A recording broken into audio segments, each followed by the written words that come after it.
Mahigit 40 beses binuntutan ng mga barko ng China Coast Guard ang barko ng Philippine Coast Guard. Base yan sa monitoring ng PCG sa 9 na araw na pagpapatrolya sa Baho de Masinloc.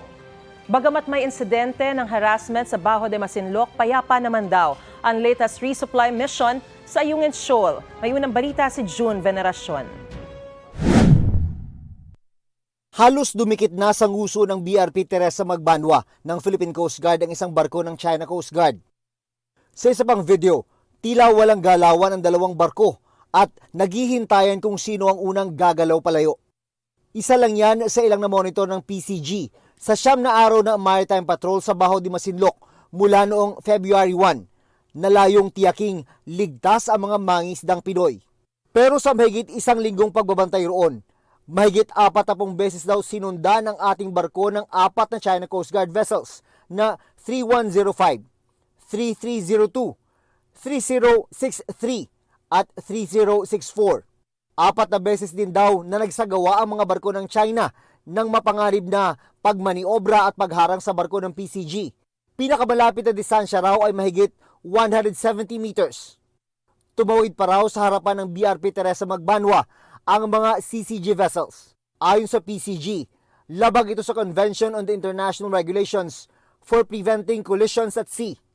Nagradyo naman daw ang PCG vessels sa mga barko ng China para iparating na naaayon sa international law ang pagpunta doon ng ating barko. Wala pang bagong pahayag ang China kaugnay nito. Pero noong February 5, sinabi ng China na itinaboy umano nila ang isang PCG ship mula sa Baho de Masinloc.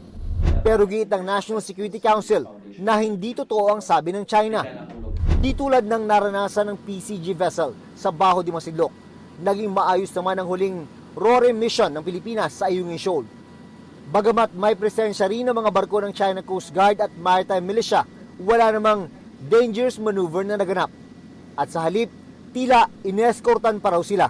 Actually, malapit yung isang Coast Guard at isang Maritime Militia. Katunayan nga, nung palapit na yung ating resupply vessel, nagbaba sila ng 2 rigid hull inflatable boats. Okay.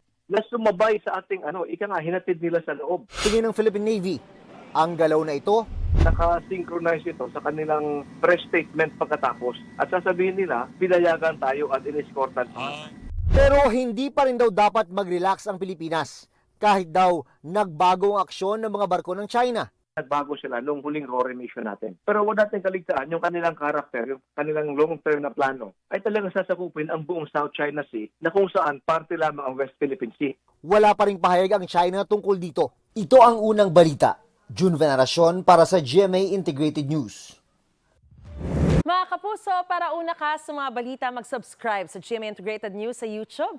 Sa mga kapuso abroad, subaybayan niyo po kami sa GMA Pinoy TV at sa www.gmanews.tv.